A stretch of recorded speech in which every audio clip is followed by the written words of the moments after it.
From The Australian, here's what's on the front. I'm Claire Harvey. It's Friday, October 31, 2025. How on earth was an adventurous 80-year-old lady left behind by her luxury cruise ship?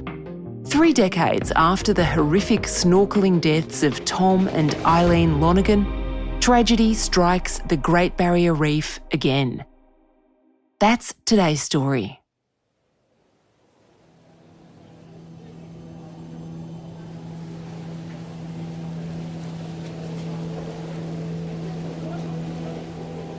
Michael McKenna is The Australian's Queensland editor, and he's been covering a story along with our colleague Sarah Elks that has really touched a whole lot of people.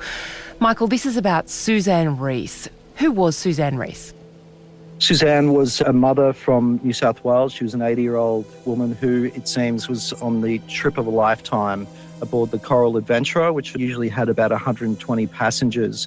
Exclusive, it cost about $80,000, and the voyage, it was a 60-day voyage around Australia and really went to a lot of the remote parts of Australia. It had experts on board, marine biologists, naturalists and the like, to really present the knowledge and the exploration of some of the most remote parts of Australia.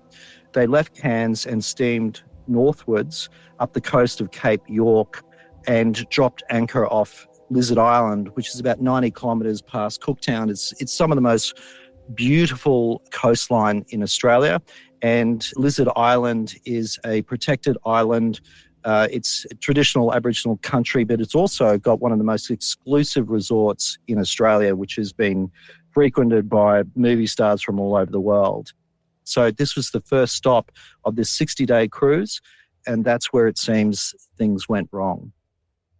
We've published in The Australian the most beautiful picture of Suzanne Rees. She was 80 years old, but she reminds me a little bit of my late mum, wiry, rangy kind of lady, very dapper and looks like great fun. She was obviously pretty fit and adventurous to go on a holiday like this by herself.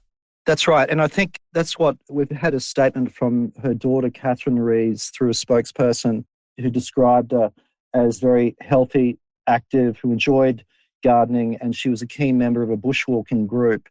What we understand is that the ship anchored just off the island, and there was a group that were taken by tender to the island. Some went to the beach, some went snorkeling, and then others went for this climb up the hill. It's a pretty arduous climb, isn't it? They call it Cook's Look because it's where then Lieutenant James Cook climbed in 1770 to get a lay of the reef, really, to work out how he was going to navigate the endeavour through the Great Barrier Reef. I had a look on the Lizard Island website about this track, and it warns that it's arduous, it's a hard climb, it's only for people who are fit. So at some point on Saturday morning, a group of people from the ship has gone on this walk and Suzanne Rees has decided to join. But you've reported, Michael, along with Sarah, that on that walk she realised that she couldn't make it to the top. That's right. It's a 4-kilometre trail up to the point. And in fact, some of our readers have made comments in the stories describing how tough the walk is, and in some parts quite narrow. Authorities are they're not saying a lot, and the company isn't saying pretty much anything about what happened on the island. But what we have been told is that Suzanne was as part of this group. We don't know how many of the staff members were leading this group, or in fact, if any, we can't get an answer on that. But they climbed up the hill. It was about 30 degrees. There wasn't much cloud in the sky. She apparently said that she wasn't feeling very well and then turned around. Now, her daughter in the statement said that she has learned through authorities that her mother had been ill. She was asked to head down and she went down unescorted. That's when she disappeared. I've been told that when she was eventually found, that her body was found about 50 metres off the trail. So the people that are telling me this aren't sure as to whether she's fallen or what's happened. So at about sunset on Saturday, the rest of the hiking group returns to the Coral Adventurer, which pulls the anchor up and leaves Lizard Island. But At that point, they didn't know that Suzanne Rees was missing, did they?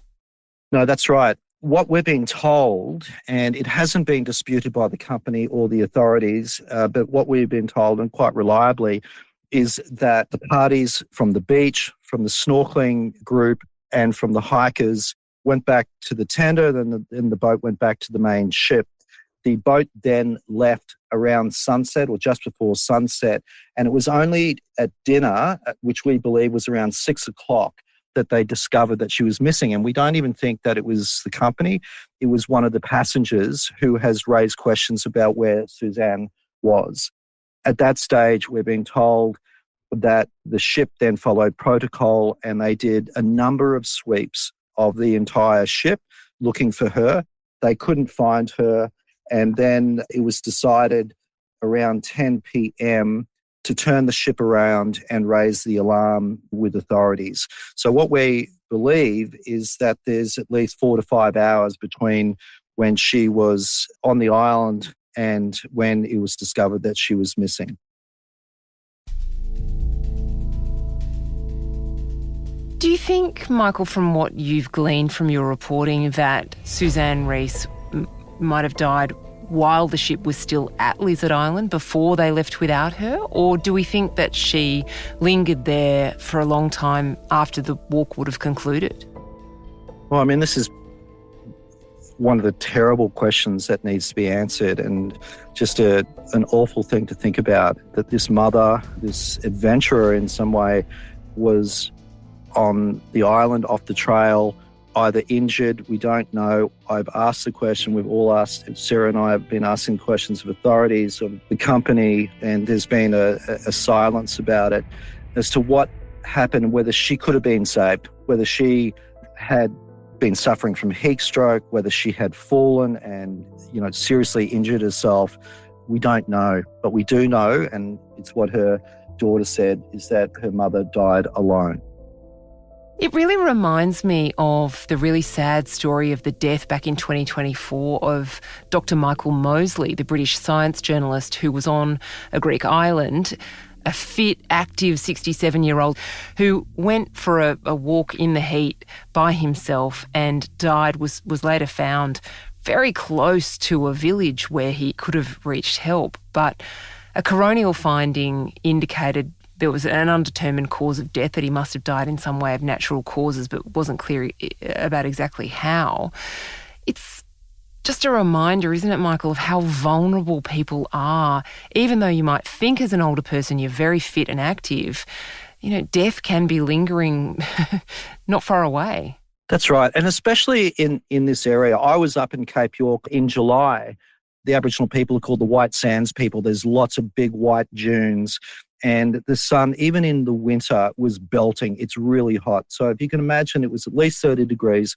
We're told that there was no cloud in the sky and there was no wind. So it's sort of an unrelenting heat that she would have been walking down. She already feels ill. She's walking down the trail by herself, which is this great question of why she was allowed to walk down unescorted without any help, walking down this hill which she's unfamiliar with, and then either she's collapsed, tripped, or something's happened, because the party, my understanding, they follow the trail back the same way. They didn't see her. This is remote country and there are perils in many places. Coming up, after a horrifying tourist tragedy in 1998, this was supposed to never happen again. So what's gone wrong?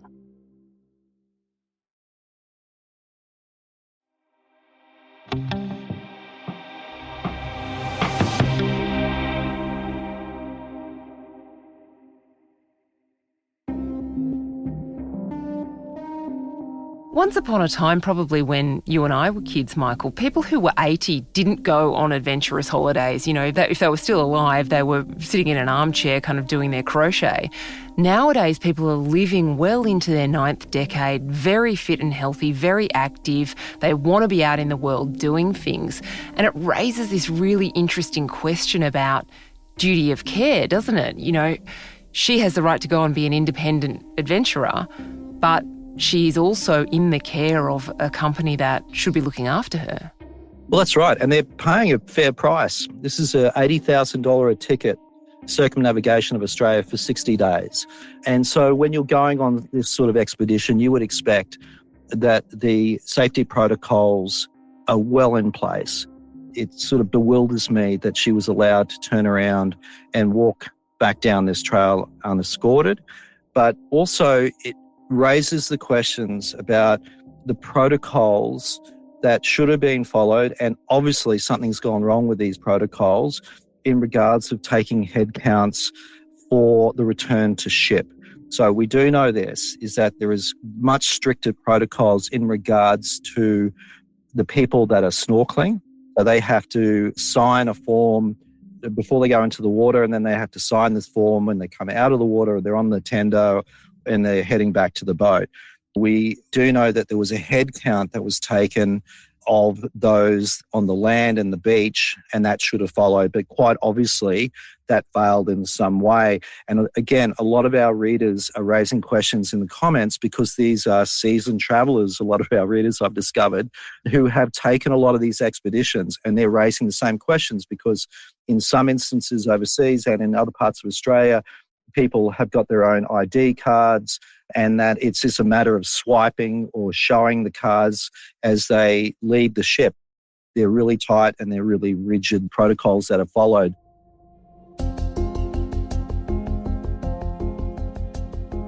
The rules and protocols were tightened for tourist boats across the Great Barrier Reef and I think across Australia after the tragedy of the Lonergans in 1998. They were an American couple, Tom and Eileen Lonergan, and they boarded a scuba dive boat that went off the reef near Port Douglas. The dive boat, the Outer Edge, took 26 people on a 3-day dive trip, but the boat returned with only 24 passengers. It took another 2 days before the company called the police after a botched head count. A coroner later ruled that the Lonergans had drowned or had been eaten by sharks after being left at sea. Their bodies were never found, and the boat's skipper was eventually found not guilty of manslaughter. Now the case of Suzanne Rees is with Queensland Police and the coroner. This is obviously a major fail because this poor woman has been left for 4 to 5 hours on this island. It's terrible. Michael McKenna is The Australian's Queensland editor. Come back to theaustralian.com.au for all our updates on this story.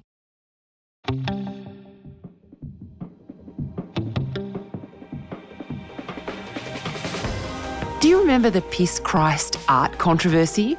What about Bill Henson's nude pictures of young people?